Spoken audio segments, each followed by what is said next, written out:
على هواك اجتمعنا أيها الوطن، فأنت خافقنا والروح والبدن، وإن تعدد فينا لون أعيننا فأنت أجمل لون صاغه الزمن.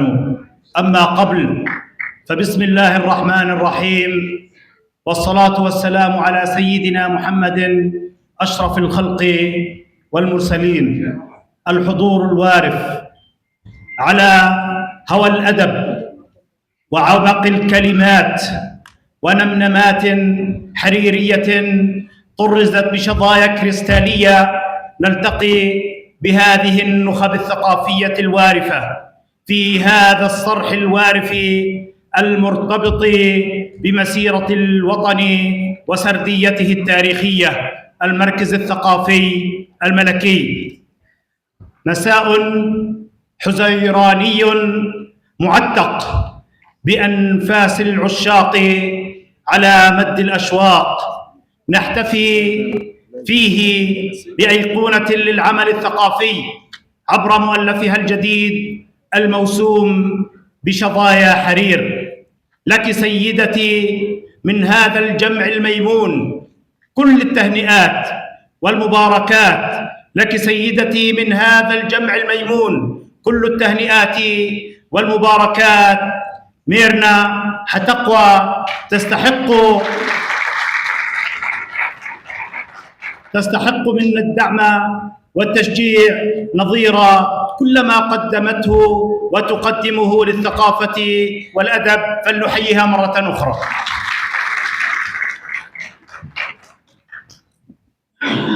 لله قوم إذا حلوا بمنزلة حل الندى ويسير الجود إنسار، تحيا بهم كل أرض ينزلون بها كأنهم لبقاع الله أمطار. ما كان منتدى البيت العربي إلا بيتا أسس على الأدب والثقافة وما زال، وما كان إلا محجا لذوي العلوم والآداب وما زال، وما كان ذووه إلا نشاما وسدنة للثقافة والمروءة وما زالوا، وعلى رأسهم رئيس منتدى البيت العربي سعادة الأستاذ صالح الجعافري أبو رامي، فليتفضل مشكورا. تفضل أستاذ أبو رامي.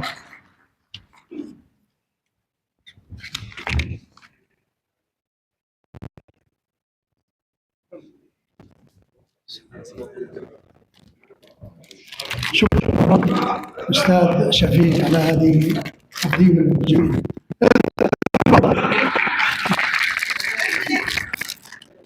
ما شاء الله الحضور الجميل الطيب،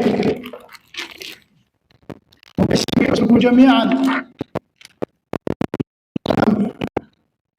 التحية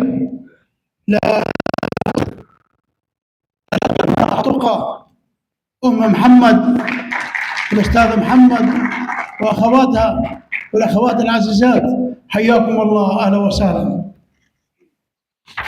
أقول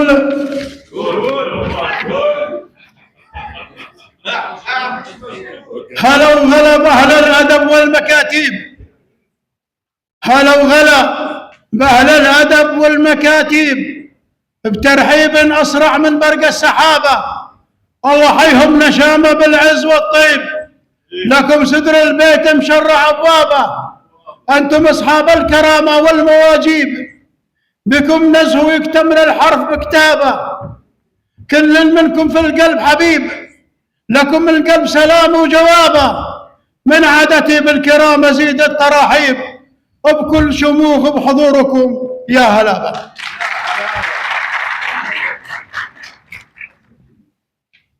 بسم الله الرحمن الرحيم، والصلاة والسلام على نبي العربي الهاشمي الأمين وعلى آله وصحبه أجمعين. أما بعد، المركز الثقافي الملكي ومديره عطوفة الأستاذ وصفي الطويل الأكرم، المحتفى بها الأستاذة ميرنا حطقة، أصحاب المعالي والعطوفة والسعادة والشيوخ والأدباء والشعراء والحضور الكريم، السادة الشعراء المشاركين، الأستاذ الدكتور راشد عيسى، الأستاذ محمد خضير، مدير الحفل الأستاذ شفيق العطاونة، باسمي وباسم أسرة منتدى البيت العربي الثقافي، بيت العرب وبيت المثقفين، أرحب بكم بأجمل ترحيب في هذا الحفل الكبير بكم وبهذا الجمع الطيب، وبكم نزهو ويكتمل الحرف. يشرفني أن أقف أمامكم اليوم في هذا الصرح الثقافي العريق، المركز الثقافي الملكي، في أشهار المجموعة القصصية للكاتبة المبدعة ميرنا حطقة. هذه الكاتبة التي لا يمكن أن نقرأ تجربتها من زاوية الكتابة وحدها، لأنها قبل أن تكون صاحبة قلم هي إنسانة حملت الثقافة سلوكا ورسالة وموقفا نبيلا. ميرنا حطقة ليست اسما عابرا في المشهد الثقافي، بل هي حضور دافئ في ذاكرة الأمسيات وفي وجدان المثقفين وفي تفاصيل العمل الثقافي الذي يحتاج دائما إلى من يمنحه وقته وصبره. إننا اليوم لا نحتفي بكتابا فقط، بل نحتفي بمسيرة إنسانة جعلت من الحرف جسرا ومن الثقافة بيتا ومن الإبداع مساحة. نحتفي بميرنا التي تعرف إن خدمة الثقافة ليست منصبا ولا مناسبة، بل التزام يومي وعطاء.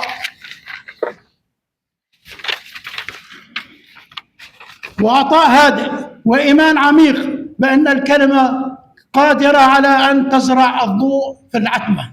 وباسمكم جميعا أبارك للكاتبة ميرنا حطقة هذا الإصدار الجميل، وأبارك للمشهد الثقافي الأردني هذا الصوت القصصي الذي يضيف إلى المكتبة العربية نبرة صادقة وتجربة تستحق القراءة والاهتمام. وبهذا المناسبة أقول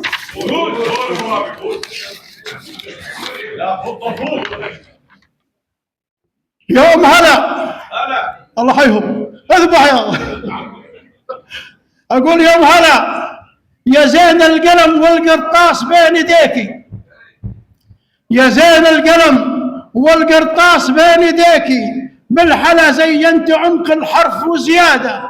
يوم هلا طوعتي القلم وتشهد قوافيكي، لك مواقف نبيلة تستحق الإشادة، على صفحات العلم قامت مباديكي، شظايا حرير لك بالطيب إفادة، وعز ما نصاكي وانتخى فيكي، جزاكي عند اللي مسير عبادة. ولاهي غريبة الأصالة في مساعيك، كابر عن ساس القيادة، ما أجمل الكتاب من حواليك، نشامة لهم في كتابك شهادة. تاريخ يكتب بالطيب وتاريخ يناديك، إن ذكرنا أهل المجد للمجد سادة. الله أقول الله على فعل فعلتيه يجازيك بالخير، يمن لك شموخ وسيادة، لك شموخ وسيادة. والسلام عليكم.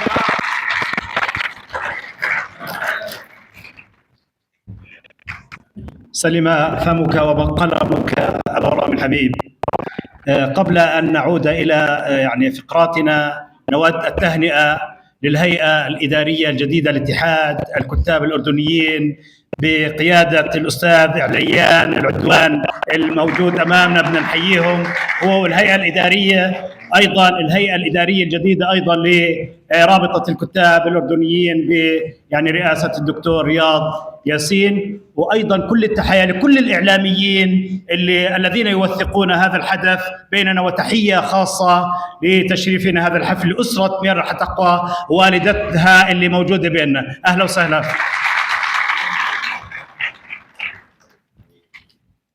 يا بلادي يا بلادي، مثلما يكبر فيك الشجر الطيب نكبر، فازرعينا فوق أهدابك زيتونا وزعتر، واحملينا أملا مثل صباح العيد أخضر، واكتبي أسماءنا في دفتر الحب نشامى، يعشقون الورد لكن يعشقون الأرض أكثر.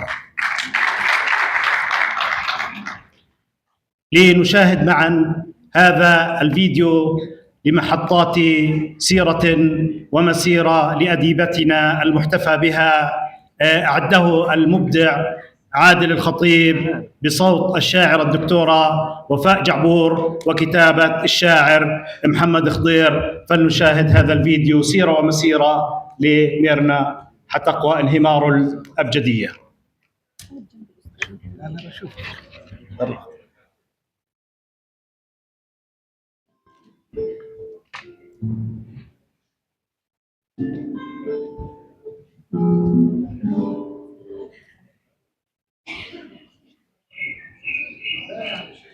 من عتبات وادي السير وثانويتها، حيث صافح الشغف أولى إيقاعات المطر، بدأت الحكاية.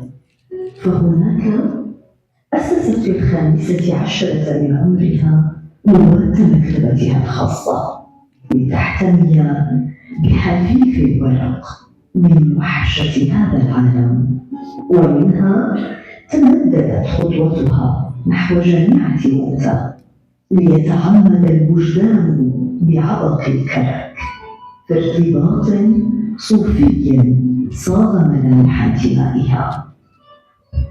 ولأنها تدرك أن لغة تحصيها الأبجدية، قضت 13 عاما تقرأ وتطوف حول حقول المعرفة في مكتبة وادي السير العامة التابعة لأمانة عمان، قبل أن يفيض عطاؤها عام 2016 في الدائرة الثقافية، مسافرة برؤاها بين فضاءات بيت تاريكي وبيت الشعر وجاليريا رأس العين.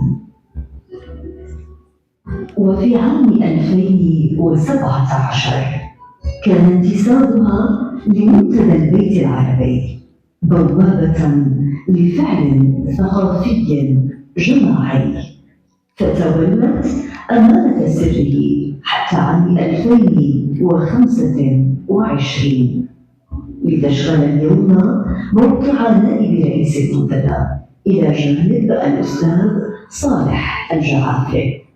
ومن ذلك المنبر عزفت سيمفونية النجاح التشاركي، فنبتت مبادرة الصيف لا يحلو إلا بمكتبتي المستمرة حتى اللحظة، وتألقت الأيام الثقافية الأردنية التي أسس لها البيت العربي مستظلا جبال العاصمة، كما أنها جابت محافظات الوطن بمهرجانات حفظت للشعر هيبته، وهي تهتف باسم القصيدة وشاعرها.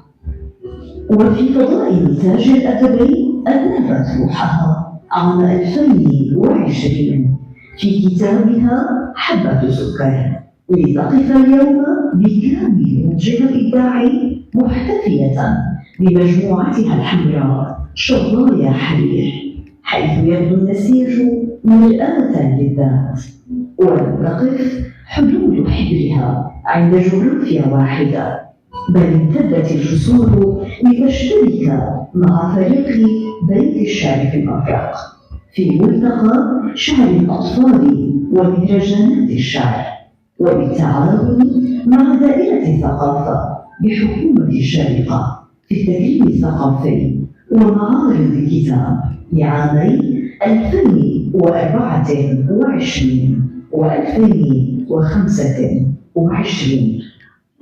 هذه محطات موشاة بألق الهويات من خلال الجمعية الخيرية الشرقسية إلى جذور دولة المشرق للفكر والثقافة، إلى سماء اتحاد المرأة، ووصولا إلى آفاق أخرى لمحترفي الموارد البشرية. لم تكن يوما مجرد مسميات عابرة، بل هي تجليات لروح قلقة بالجمال، تؤمن بأن الكينونة نهر دائم الجريان لا يعرف الركود، وأن المادة تذبل كأوراق الكريم إن مبادرتها مظهر التعلم وتوقظها روح المعرفة الحياتية والإعلانية. إنها سيرة قطفت من مواسم الضوء تكريمات شتى وبطاقات شكر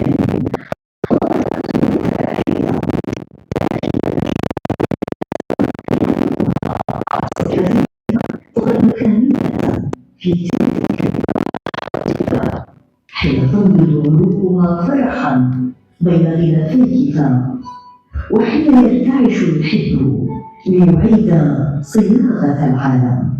هناك عند تخوم الحلم تطلقها صرخة وفاء وانتماء تتردد في المدى كنشيد أبدي.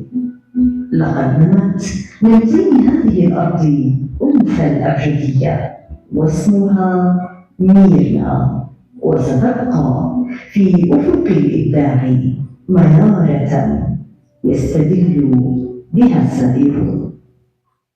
أستاذة طيبة وكريمة النفس، وعندها حب العطاء والعمل الجاد، وحبها الكبير لهذا البيت العربي.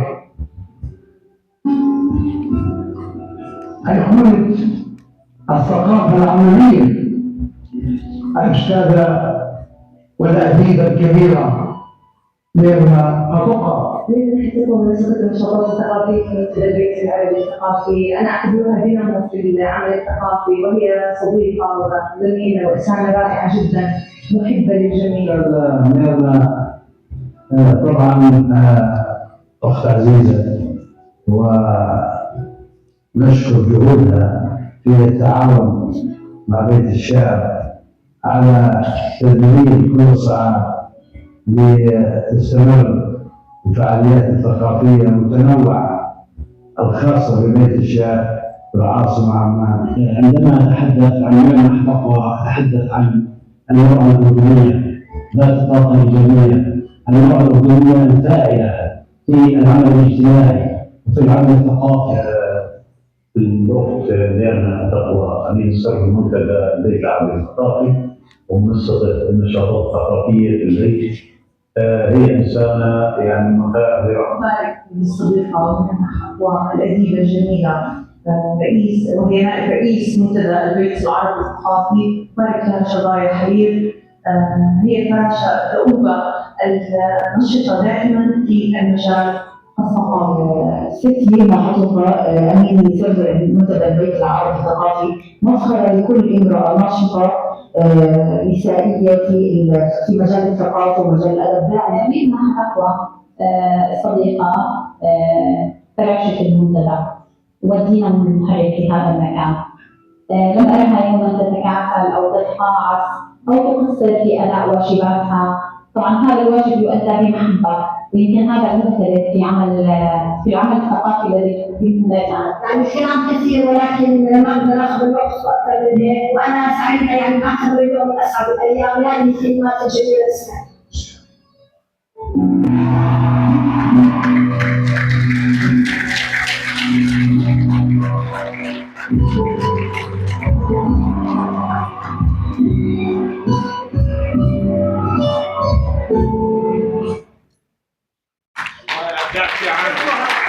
بسم الله. ونحن نقول لميرنا ولكل هؤلاء ولكل من دعم ميرنا ودعم العمل الثقافي ما قاله المتنبي: يفنى الكلام ولا يحيط بفضلكم، أيحيط ما يفنى بما لا ينفد. والله بستحق التشجيع أنا كمان. يقول أديبنا ذات الشعر: يا ليتني صدقت أمي حين قالت وهي تبكي عند باب البئر في عز الظهيرة والندم: لا يا حبيبي لا تؤمن للحياة، فسوف تعرف حين تجرحك النساء بأن مجدك في الألم، وبأن قلبك طير وهم رف في قفص الحقيقة. وما الحبيبة يا ابن قلبي غير سوسنة رقيقة، فاختر لقلبك من تكون حبيبة يوما وأعواما صديقة. ومن غيره؟ نعم، كلنا اخترناك حبيبا وصديقا وقدوة. هذا هو شاعرنا المجلي وناقدنا المحلق حفيد الجن الأستاذ الدكتور راشد عيسى، ضيف الشرف لهذا الحفل البهيج، فلنرحب به جميعا. تفضل أستاذي.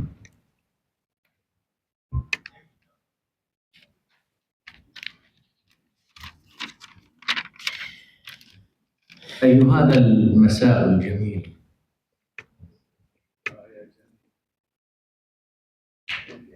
مرحى وبشرى ومسرات. يسعدني هنا أن أعرب عن بهجتي بحضور هذه النخبة الكبيرة من الأصدقاء والصديقات ومن مختلف الهيئات والمنتديات الثقافية، اتحادا ورابطة ومنتدى البيت العربي وبيت الثقافة. يأتي هذا الاحتفال وأنا هنا لست ناقدا كالعادة، وإنما هنا أقدم إضاءة ما. نحتفل بميلاد كاتبة تريد أن تمارس حقها في الإجابة عن سؤال الحياة من خلال الكلمة الأدبية. ففي الشخصية السرية لكل إنسان منا قلق ما يبحث عن طمأنينة، والأدب خير وسيلة لتطهير النفس من غبار الشقاء ومن مكابدات الأحلام الخائبة.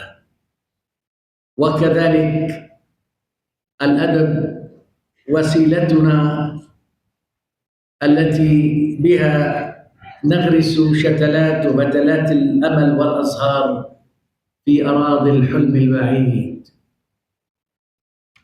أعرف السيدة ميرنا تحديداً منذ 10 سنوات ودقيقتين،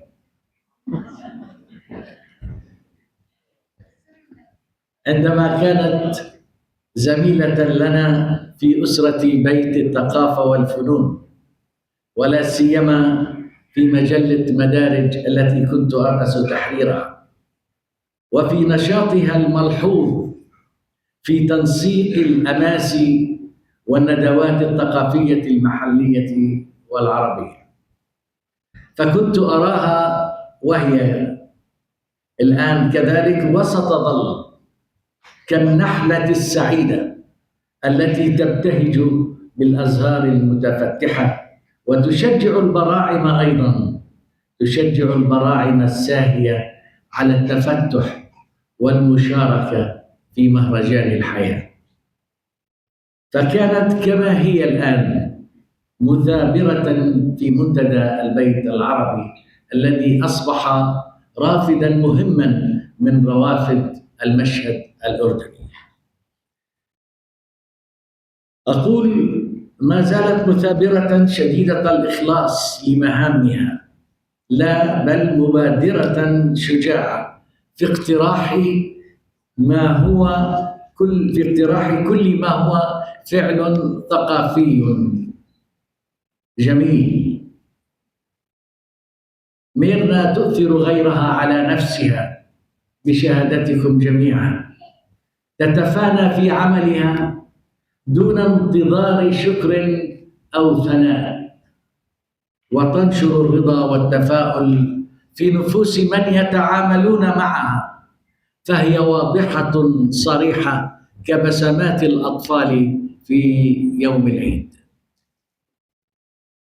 من الطبيعي إذن لهذه النفس الأمارة بالوداد والبهجة أن يكون في أعماقها ينابيع مؤجلة أو بذور تتململ تحت تربتها لتصير سنابل أو أشجارا، وبخاصة أن ميرنا متسلسلة من بيت مشرق بالعطاء ترعاه أم عظيمة، ومتسلسلة من جذور أصيلة من بيئة ثقافية تجيد صناعة الحياة وصدق الانتماء للوطن مكانا وأهلا وإخلاصا وتميزا، حتى لقد ذهب بي الظن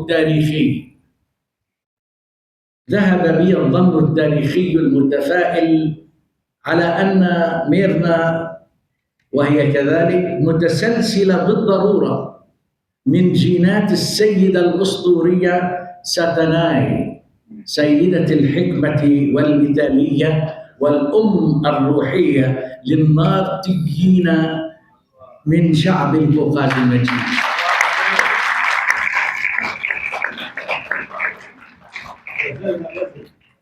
فهذه الزهرة من تلك الحديقة. من هنا رفعت السيدة ميرنا منسوب علاقتها بالكلمة، رفعت منسوب علاقتها بالكلمة المبدعة، فأصدرت كتابها الأول، كتابها الرشيق بعنوان حبة سكر، وهي حبة كافية لأن تحلي قرية كاملة. هذه نصوص حبة سكر نصوص من الخواطر الأدبية الخفيفة الرشيقة التي تشتغل على تفاصيل يومية من مشهدية الحياة وما يدور في النفس من أمواج مشاعرية ذات علاقة بالشجر. هذا حدث قبل 3 سنوات، وها هي الآن بعد حبة سكر ب3 سنوات ازدادت الهواجس الإبداعية إلحاحاً عليها، فها هي تصدر أول مجموعة قصصية لها، حيث القصة القصيرة كما تعلمون حكاية موجزة لموقف يحمل بعداً نفسياً أو اجتماعياً أو فلسفياً ما.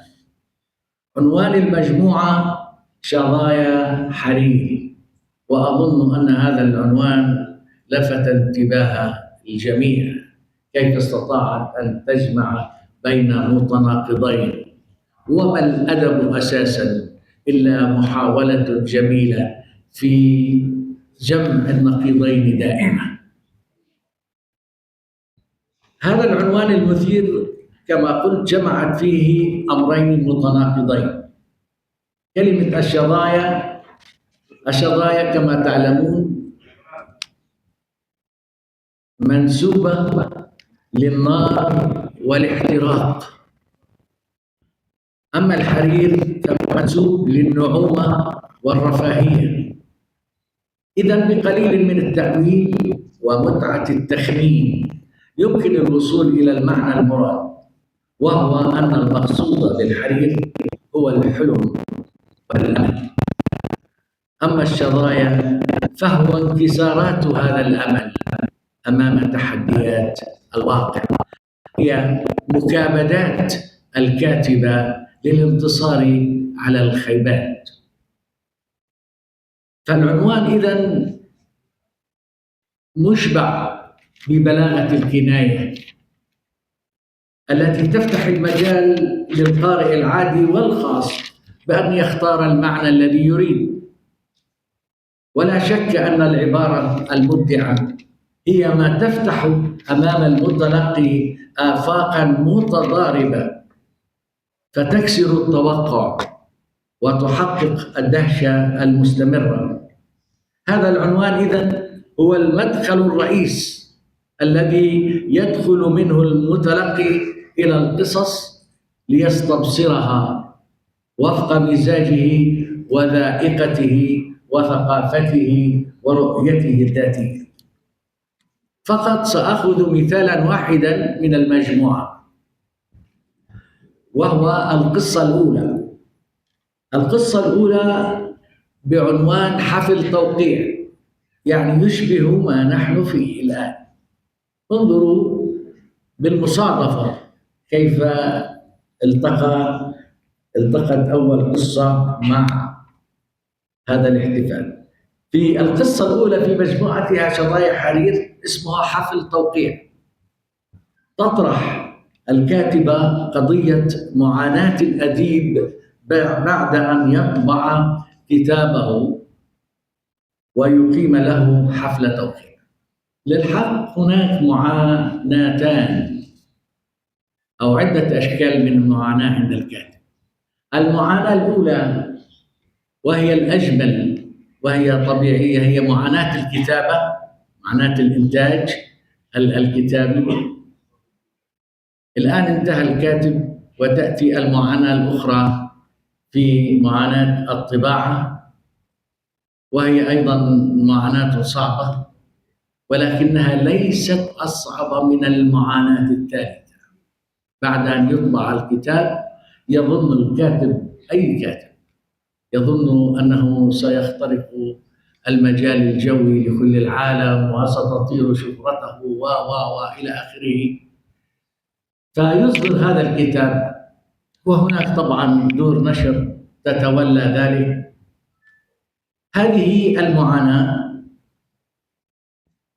تبدأ بحفل التوقيع في هذه القصة القصيرة.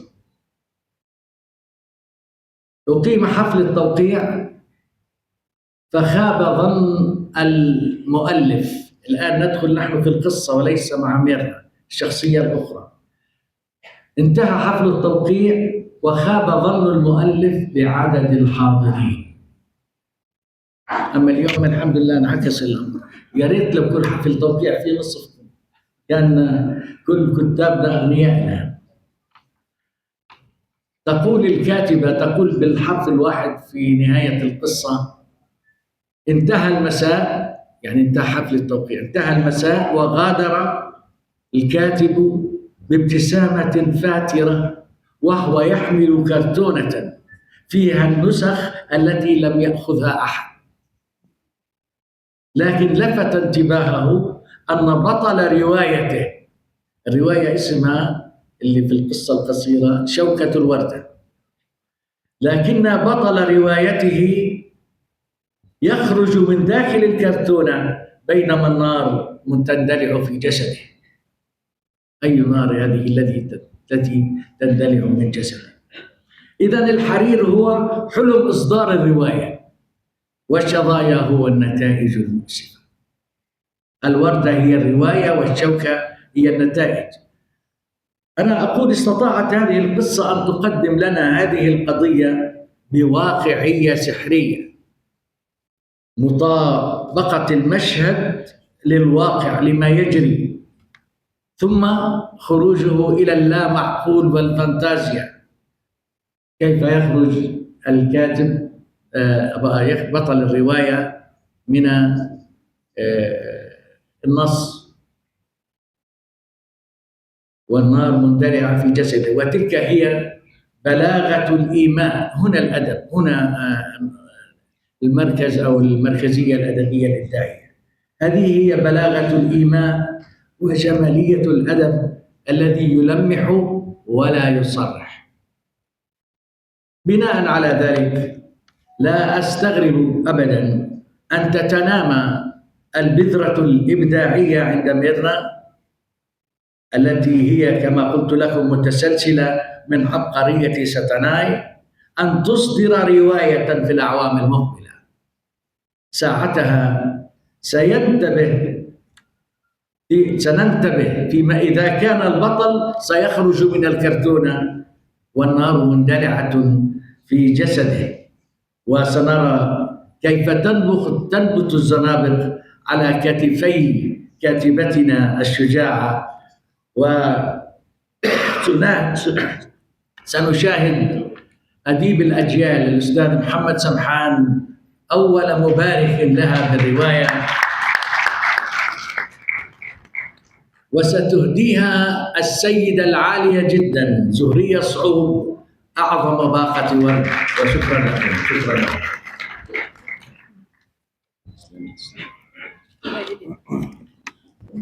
شكرا استاذ الدكتور راشد عيسى على هذه المنامات الحريريه الرائعه التي امتعتنا بها كالعاده. ومره اخرى نشكر كلا باسمه كل هذا الحضور الجميل الوارد من الاعطاء. تحيه لكم جميعا. يقول ذات شعر: أودعت صدر الغيم ملح قصائدي، فهمت على صدر القوائم سكرا، فاضت به الأحداق حتى أنها من فرط جوع العين سالت أنهرا. ناظرت في الأرض اليبا بقصيدتي غيض الكلام، وما استويت على الثرى يا راحلين إلى الكلام. تمهلوا، لا مركب في اليم يمشي للورى، فاذهب إليك وردها عن غيها، واهجر سبيل اللغو حتى تعذرا. ونحن نقول: ارحل بنا إلى طيب الكلام الذي لا لغو فيه، لنسحر مع القراءة الأدبية للشاعر الجميل الرائع محمد خضير. نرحب فيه. شكرا جزيلا أستاذ شفيق. شكرا لكل واحدة وواحد منكم. أيضا قبل أيام التقيت بالسيدة ميرنا، وقد بدا عليها شيء من الارتباك. سألتني: هل تعتقد بأن الأمسية ستكون ناجحة جماهيريا؟ قلت لها: أعتقد بأن هذا اليوم يسمى يوم الوفاء، وأنا أرى هذا الوفاء وهو ممتد من أول مقعد إلى آخر مقعد. فشكرا حقيقة لكم جميعا.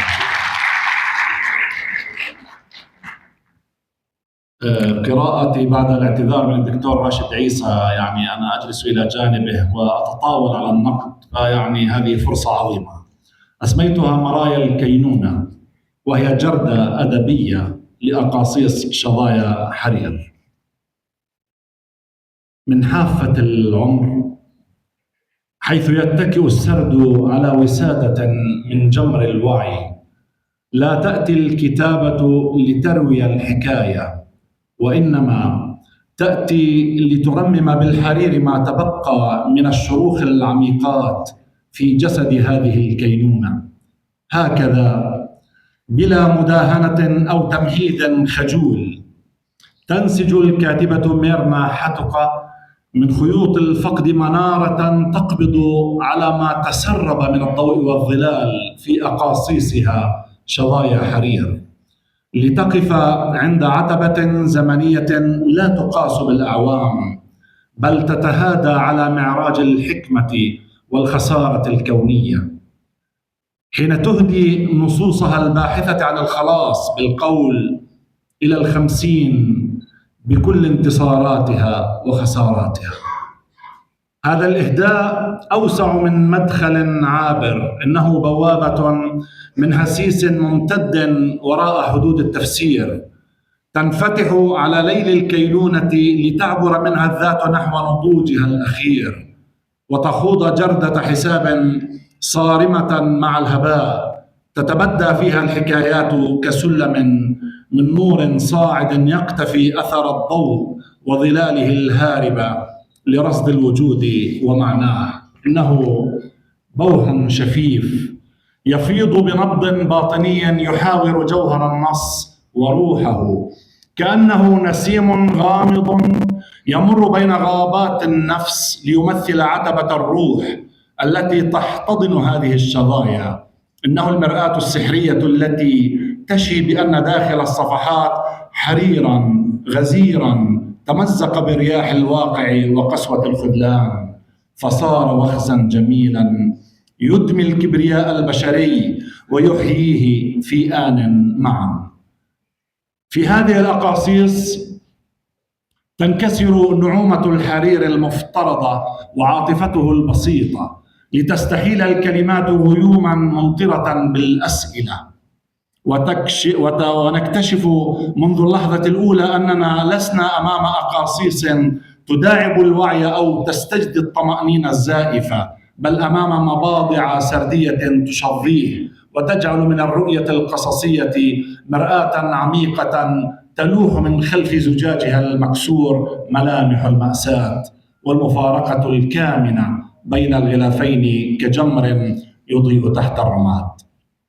تنطلق حكايات المجموعة لتقدم قراءة مرآتية تفكك جسد النص وتحاور روحه، مستنطقة عوالمها بالصورة وبعض المجاز.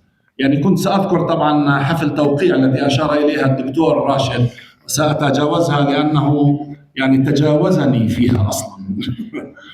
في قصة الجبان تلتقي الحبيبة الهاربة بالرجل الذي صار هامة عالية في سماء رجال الأعمال لتتوارى خلف حائط من طغيان حضوره، وينطلق صوت باطني مدون يعلن أن الحب الحقيقي شجاعة نادرة.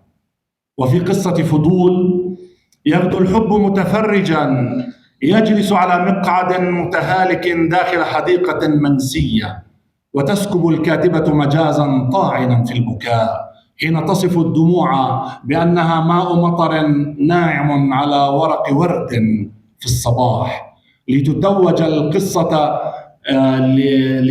القصة بعبارة وجودية تؤكد أن الجمال والوسامة لا يكفيان من أجل براءة شعورية عمياء. أما في قصة جلسة نسائية فتنقلب الجلسة إلى تشريح لدلالة العشق بوصفه انهمارا وذوبانا، وتتساءل الذات بمرارة شعرية عن الحب الذي يسبب الشقاء السعيد. كما أن الكاتبة تمتلك عين الطائر التي ترصد الاغتراب والهشاشة الاجتماعية في قصة استغناء، حيث يسقط التميز المهني أمام المعارك النسائية والواجهات الزائفة، لتظل الغصة معلقة كعلامة استفهام في نهايته. وتبلغ الصورة الفنية ذروتها الفلسفية في قصة ابتلاع، حيث نرى رجلا يروي ركوب قهوة ورقيا رديئا يحكي كل شق فيه سيرة شقاء لا يمحي، ويسير بحذاء مثقوب يطمح أن يداري ثقبه ليخطب بين النخبة لتخرج الخاتمة نحو فضاء الفانتازيا، حين ينكسر المفتاح في ثقب الباب ليطير الباب من البيت ويطير البيت إلى السماء في انفجار يمثل ابتلاعا كاملا للحظ والكلمات. وفي قصة المعاملة جاهزة نسأل كيف تذوب المبادئ في طقس قائض ليصبح الهجير بطلا دراميا يذيب النزاهة ويجبر الموظف على توقيع المعاملة دون قراءتها خوفا من الأسماء الثقيلة التي تخترق الطوابير. وتتحرك دلالة الجسد ومرايا الذات في قصة الخاتم عبر مرافعة مبطنة عن تسليع الأنوثة ومقارنة الفاتنة بكعبها العالي مع امرأة جاءت تبيع خاتمها، لتنتهي القصة بسؤال معلق كالمقصلة حول بيع الخاتم أو بيع لحظة الشغف. وفي قصة الدواجة أيضا يستحيل الجسد البشري والجهد سوقا متنقلا لامرأة تحمل بضاعتها لتبيع الرضا والنكاية للنساء، وتنتهي بأسئلة مخنوقة تسأل فيها إن كانت زوجة أو سوقا تجاريا متنقلا. وتتحد المرآة مع الوعي في القصتين من جديد وخلف النافذة بوصفها عدوا قديما أي المرآة. وحين يتشظى الوعي تحت وطأة السنين تقف المرأة لتتأمل ملامحها المبعثرة في زوايا المرآة المكسورة، فتراها غريبة وموزعة بين الشظايا الصغيرات في تجسيد طاعن في العمق عن العجز الكامل المفضي إلى لملمة شتات الروح المستسلمة لكل هذا الغياب.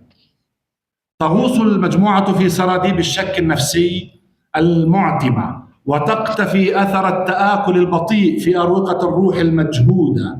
فالقصة لست مريضا تلخص تآكل الذات بفعل أوهام تنمو كالفطر في زوايا العزلة، ليتهاوى البطل في ختام المشهد أمام طبيبه النفسي شاهرا سؤالا يقطر سخرية سوداء من الوجود كاملا عما إذا كان مريضا حقا أم أن الدنيا بأسرها تعاني من إنفلونزا حادة. هذه ليست مناجاة لمريض، إنها محاكمة جماعية صارخة لواقع موبوء بالزيف تتداخل فيه الهلوسة بالحقائق. وتختتم الكاتبة عوالمها بومضات مكثفة كالبرق تشق عتمة الحكايات لتشع بالوجع الإنساني والمأساوية الطاعنة في الرقة. ففي قصة هيشي يتصاعد دخان التبغ العتيق ليمتزج بنكهة حبات القهوة السمراء، صانعا هالة من الحزن الهادئ والمهيب لرحيل امرأة غادرت بكل صمت، امرأة أشفق الموت عليها من شراسته المعهودة، فخلع قناعه الخشن ورافقها بمنتهى السرعة والرقة نحو غيابها الأخير. وتتجلى المفارقة السوداء، ولاحظوا هذه الأقصوصة، في أقصى صورها الفاجعة في قصة عيد ميلاد، حيث تلتقي طقوس الفرح العائلي الصغير بأهوال الموت الجماعي.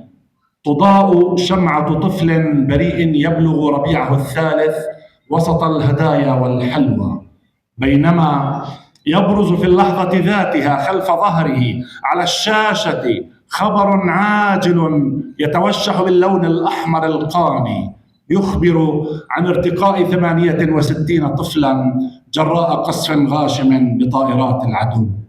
هنا يلتهم الواقع الفاجع كل بلاغة، ويسقط المجاز منتحرا أمام جلال الحقيقة العارية البشعة. وتنتهي أقاصيص المجموعة بالديوان، وهذه تشبه ما أفضى به الدكتور راشد عيسى في القصة الأولى، تلك الومضة الخاطفة المكثفة كطلقة رصاص في ليل كاحل، حيث يتناول الشاعر ديوانه المتروك عن المقعد البارد الفارغ بعد أن غادرته الحبيبة، في إشارة شعرية بالغة القسوة إلى أن الكتابة بلا قارئ معني يحمل سرها هي محض غياب، وأن القصائد المنفية عن عيون ملهميها ليست سوى جثث هامدة تنتظر الدفن. لقد صاغت الكاتبة أقاصيصها بأسلوب السهل الممتنع المفخخ ببعض الصور، واعتمدت لغتها الرشيقة على التكثيف الشعري وسينمائية المشهد من إنارة وحركة وأصوات، مما جعل القصص تبدو كأفلام قصيرة مشحونة بالظل والنور، وبرزت براعتها في توظيف النهايات المفتوحة أو الصادمة لتنطلق القصة من تفصيل يومي بسيط وتنتهي بانفجار فلسفي يعيد ترتيب وعي القارئ. ختاما، شظايا حرير ليست مجموعة أقاصيص محشوة بين غلافين، إنما هي وثيقة إنسانية حارقة كتبت بريشة قناص يترصد التفاصيل العابرة ويذوب في حبر الروح. إنها تجعل من الشظية الجارحة ذاتها عينا زجاجية ثاقبة، أداة للرؤية والكشف الحكائي لا لمجرد خدش الوعي والطمأنينة. وحين تكتمل عوالمها السردية نجد أنفسنا أمام منجز متكامل يصافح الكينونة في أعمق تجلياتها البصرية والشعورية، ليمتد كأثر لا يختفي ونظرة أطول من مجرى الرافتين، تاركا في المسافة الفاصلة بين الحلم والواقع نكهة عارضة وآسرة، نكهة القهوة السمراء حين تمتزج بدخان سيجارة الهيشي على شرفة جبلية عليلة، نكهة تلتصق بالذاكرة كوشم وتأبى أن تزول أو تتبخر بمجرد إغلاق هذا الكتاب. شكرا. شكرا لك أبا خالد على هذه القراءة الواعية والناقدة، دوما ما تتجلى نثرا كما تتجلى شعرا. وأنت تعد فطورك، فكر بغيرك، لا تنسى قوت الحمام. وأنت تخوض حروبك، فكر بغيرك، لا تنسى من يطلبون السلام. وأنت تسدد فاتورة الماء، فكر بغيرك من يرضعون الغمام. وأنت تعود إلى البيت، بيتك، فكر بغيرك، لا تنسى شعب الخيام. وأنت تنام وتحصي الكواكب، فكر بغيرك، ثمة من لم يجد حيزا للمنام. وأنت تفكر بالآخرين البعيدين، فكر بنفسك، قل ليتني شمعة في الظلام. وإلى شمعة هذا الحفل المنيرة والتي تفكر بغيرها دوما صاحبة شظايا حرير ميرنا حتقوى فلنحييها جميعا، هذه الرائدة في العمل الثقافي والأدبي والقومي. تفضل سيدتي، لك المنصة. بسم الله الرحمن الرحيم. أمضيت عمري كله وأنا أحيا حياة مختلفة مع الكتب. هذه الوحدة والتماهي مع الكتاب تساوي عندي الكثير من المتعة وتحقق الشغف الذي أحب. رائحة الكتاب، ملمس الورق، القصص والحكايات والأمكنة التي نجوب خلالها رحلات عدة ونحن برفقة الكتاب. لا يعرف هذه المتعة إلا من يعيشها. القراءة علاقة خاصة تبقى بينك وبين نفسك، تعيش تفاصيلها بمنتهى الخصوصية. أما الكتابة فهي أمر آخر. معظمنا كتب لنفسه الكثير من اليوميات، وسطر الأحلام على الورق، ورسم أوجاعه في دفاتر تحتضن كل ما يشعر به. أما قرار إصدار كتاب فهو يحمل جرأة كبيرة ومسؤولية أكبر. شظايا حرير هذه القصص التي أودعتها بين دفتي مجموعتي الحمراء التي نحتفل بها اليوم. بطلها هو الوجع الإنساني المتشظي. تفريغ المشاعر على الورق وتقديمها للجمهور على سبيل القراءة والاطلاع يضعك على مشرحة النقاد والباحثين. لا بد من التزام الصمت والاستفادة من النقد البناء الذي سينمي التجربة لديك. الكاتب لا ينفصل عن كتاباته أبداً، فهو يكتب أحاسيساً ومشاعراً مرت برحلة حياته، يفرغ التقاطات عينيه على الورق. شظايا حرير قصص اجتماعية واقعية تعالج الوجع الإنساني الذي يداهمنا في نقطة نعجز عن المرور منها دون ثمن. وأخيراً أقول شكراً للقصة التي علمتني كيف أختزل الكتاب بكلمة، والبستان بزهرة، والعمر ببسمة، والتي جمعتني بكم اليوم لأضع بين أيديكم مجموعة شظايا حرير. أود أن أوجه الشكر لوزارة الثقافة الأردنية والمركز الثقافي الملكي ومديره عطوفة الأستاذ وصفي الطويل، والكادر الذي ساعدنا بكل محبة واحترام في هذا اليوم. شكراً كبيراً لمنتدى البيت العربي الثقافي، بيت العرب وبيت المثقفين، ممثلاً برئيسه الأستاذ صالح الجعافرة، والهيئتين الإدارية والعامة. هذه الهيئة الحاضنة للمواهب الشابة والتي قدمت الكثير من الإبداع من خلال منصتها، وكانت خير معين للعديد من المثقفين وأنا أولهم. شكراً بلون الورد الأحمر للدكتور راشد عيسى، أستاذي ومعلمي ومحفزي في عالم الكتاب والمعرفة. شكراً للشاعر والناقد والفنان التشكيلي محمد خضير الذي منح شظايا حرير هذا اللون الأحمر الذي عبر عن خصوصية المجموعة بغلاف مميز وإخراج متقن، وكتب نصاً يناسب شخصيتي تماماً. شكراً صديقي وأخي العزيز الشاعر شفيق العطاونة الذي لبى من أول نداء. شكراً للشاعرة وفاء جعبور التي غلفت الحكاية بصوتها المختلف. شكراً عادل الخطيب الذي رافقني بهذه الرحلة لنصل إلى حفل مميز.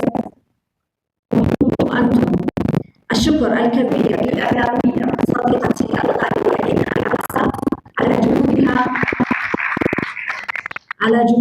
في التغطية الإعلامية لهذا الحفل وللمجموعة القصصية. وشكراً لدارياتها ومديرها وائل عبد الرب وطباعتها ونشرها. والشكر برائحة الياسمين لكل من كان له دور في نجاح هذا الحفل الذي سيعيش في ذاكرتي إلى الأبد. والشكر الذي أعجز عنه لهذا الحضور البهيم المميز من الهيئات الثقافية والأصدقاء والمحبين الحاضرين معي اليوم. وشكراً كبيراً لعائلتي الحاضرة اليوم المحبة الداعمة دائماً في كل مجال، وأخص بالشكر والدتي التي منحتني المساحة والحرية لأكتب وأقرأ منذ طفولتي، وكانت خير معين لي في هذا العمل الثقافي الذي جمعني بكم الآن. شكراً لكم.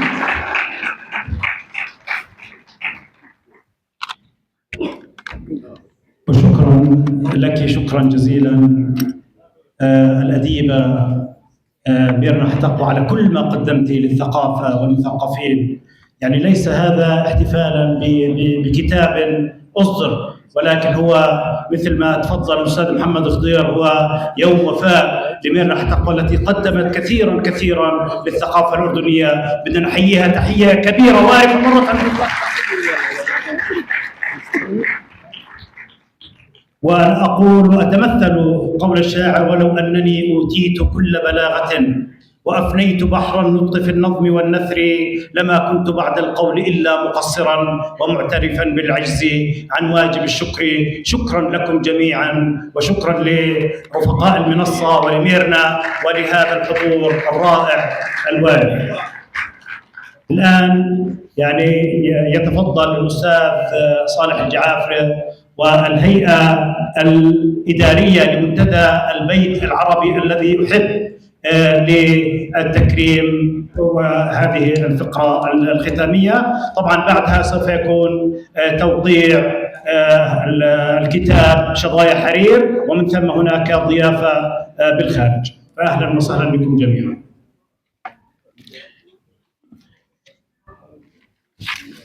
طبعا الهيئة الإدارية يعني الأستاذ صالح الجعافري، الدكتور أنور الشعر، الأستاذة رويدة الكساسبة، والأستاذة اعتماد سرسك، الهيئة الإدارية لمنتدى البيت العربي.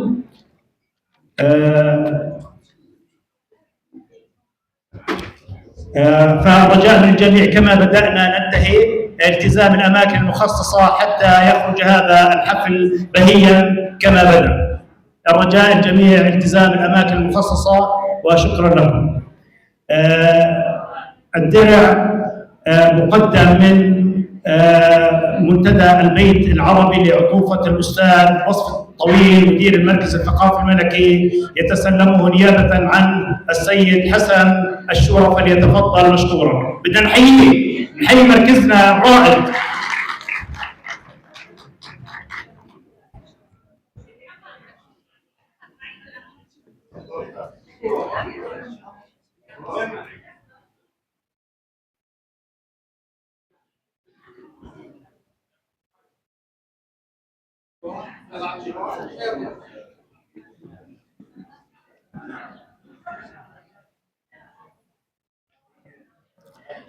الأستاذ الدكتور راشد عيسى.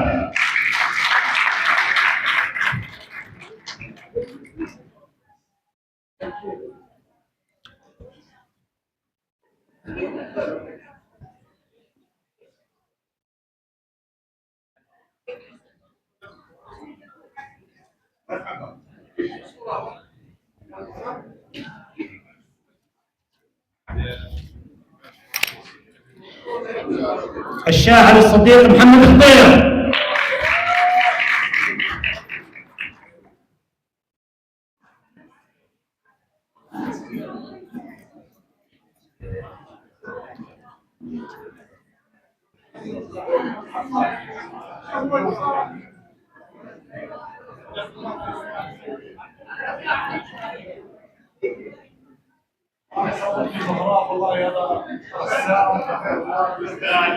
تحية للأستاذ زهراء مصور جلالة الملك الراحل الحسين بن طلال، بدنا نحييه، مصورنا الكبير زهراء. الشاعر الدكتور وفاء جعفور بصوتها المخملي الأنيق.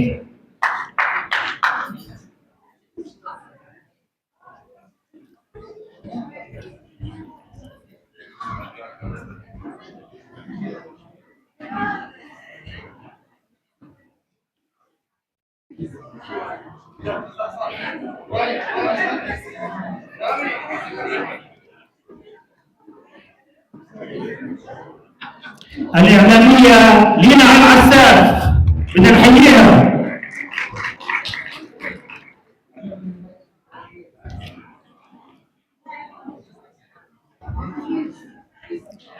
خير ستين.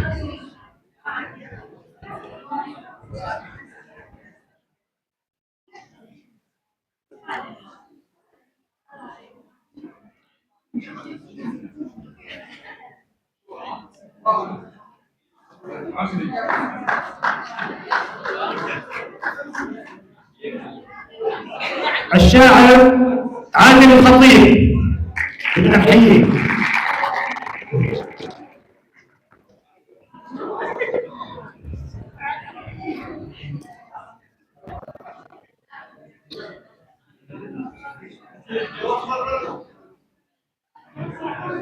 ومدير هذا الحفل الشاعر شفيق الأخبار.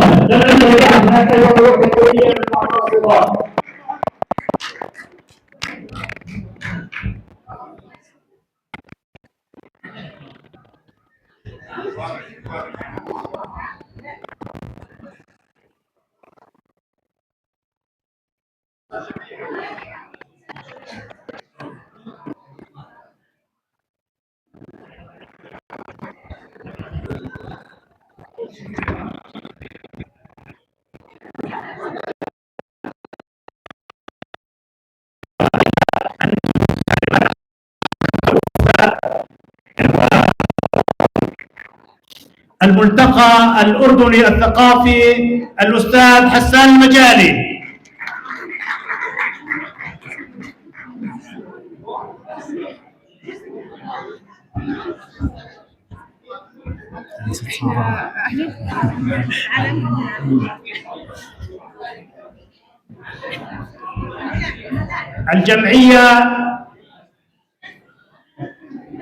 الجمعية الأردنية للعودة واللاجئين الأستاذ أكرم أبو شهاب.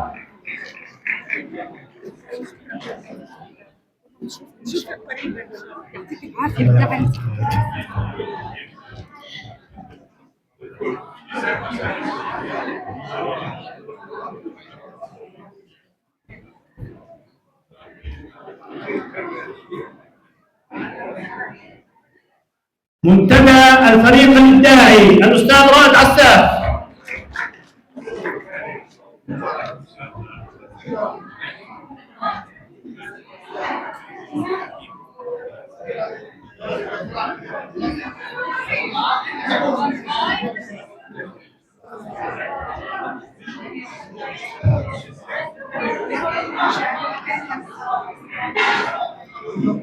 دار يافا للنشر التي أصدرت هذا الكتاب الأستاذ وائل عبد ربه، اللي بنهدني أيضا بنائب رئيس اتحاد الكتاب واتحاد الكتاب الأردنيين الأستاذ وائل مبارك.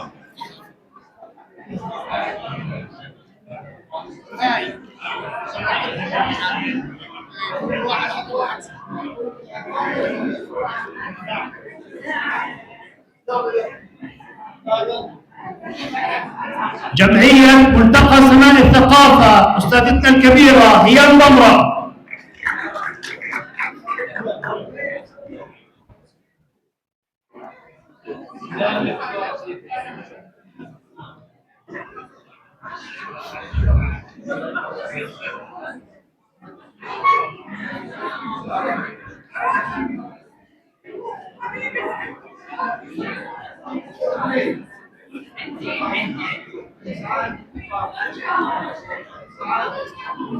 منتدى العشيات في الآداب والفنون الأستاذ سلام عبد الحق والأستاذ طبعا جوان المعالي. أيكم أو كلاكم أستاذ جوان، أنت بس سلام تفضل.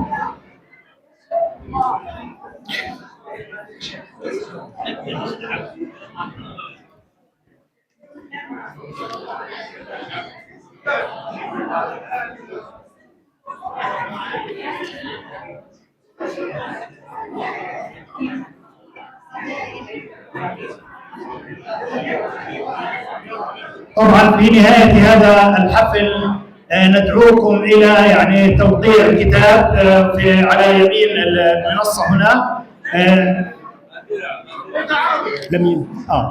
هناك يعني درع مقدم من منتدى البيت العربي الثقافي الأديمة ميرنا حتقوى. بدنا نحيي منتدى البيت العربي يا جماعة.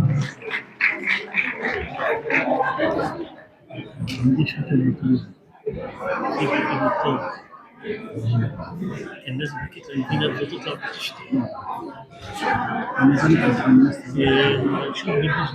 في حدا ضايل قول نسخة الدنانير هي على من المنصة.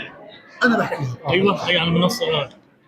أعزائي الضيوف اللي بحب يمتلك نسخة من المجموعة القصصية أو من حبة سكر، السعر 3 دنانير على يمين، شظايا حرير وحبة سكر. شظايا حرير وحبة سكر، النسخة 3 دنانير على يمين المنصة. شكرا. هناك طاقات من الورود تهدى لميرنا حتقوى. شكرا لكل من أحضر طاقة من الورد لميرنا. شكرا له. طبعا هناك ضيافه في خارج في القاعه الرئيسيه في القهوه الرئيسي خارج الحفل.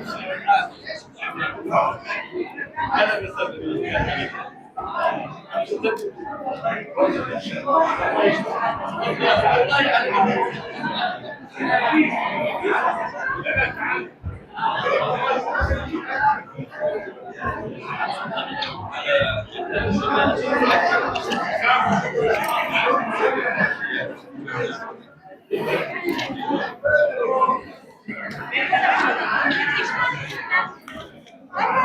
يعطيك العافيه يا استاذ.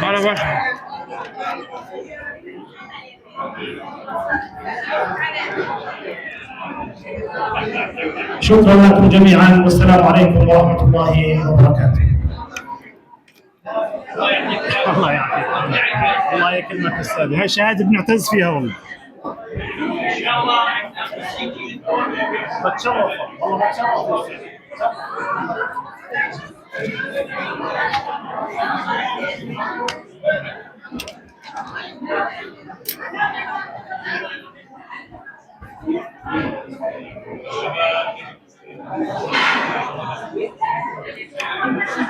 ست ميرنا التوجه للمنصة لتوقيع الكتاب إذا سمحت ست ميرنا.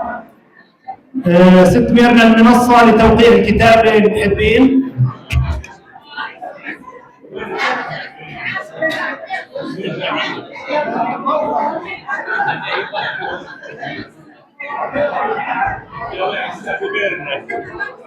تنسى سماعته.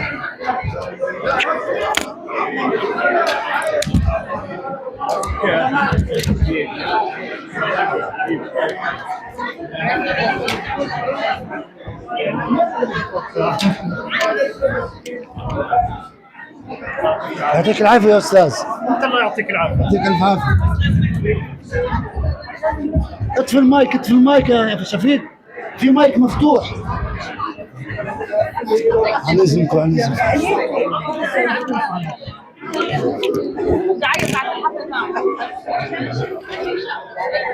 هلا حالك الله يكرمك الله يحفظك.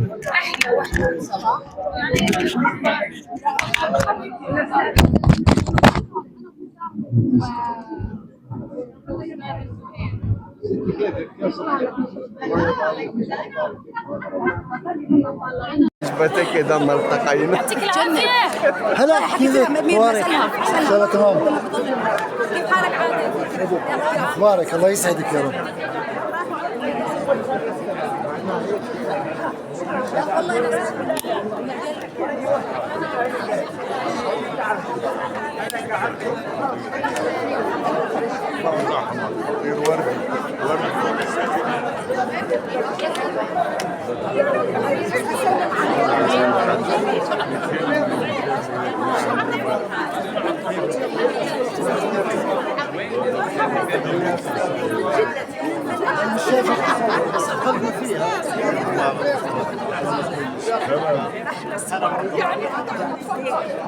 هي الناس بتكون حلوة مش الصورة.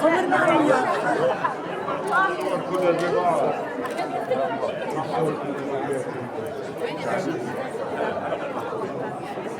استاذة ميرنا على المنصة بدهم يوقعوا منك. استاذة ميرنا استاذة ميرنا على المنصة بدهم يوقعوا الكتاب. على المنصة على المنصة.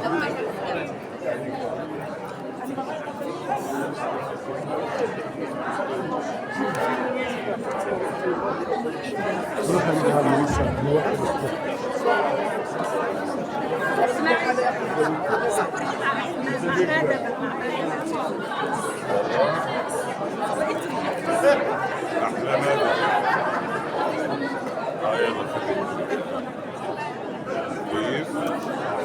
هات عدد بها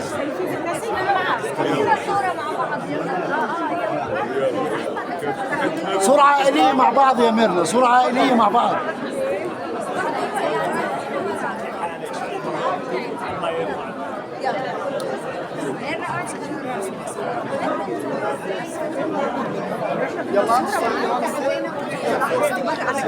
مقالة طويلة يعني حكيت فيها انه ما نعطيه اهتمام وما كذا، بس برجع بستفز مع انه مش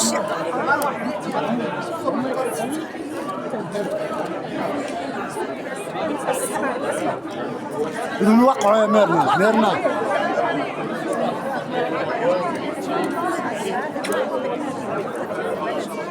يلا اعطيني صورة صغيرة.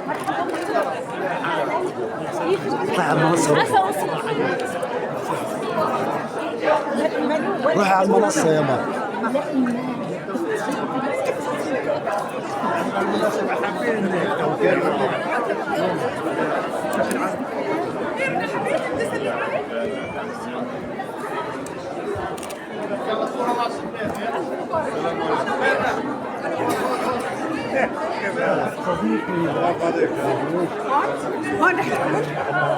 هون يلا. باللون تاعي تفضل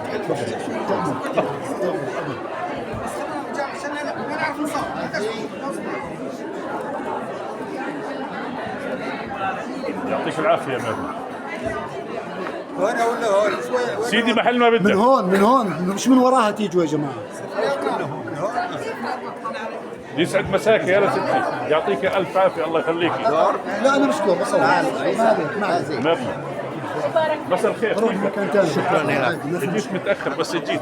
حي الله استاذ، حي الله استاذ، حي الله استاذ. لا تخافي، خذي عادي ما في مشكله. كيف حالك؟ هلا الله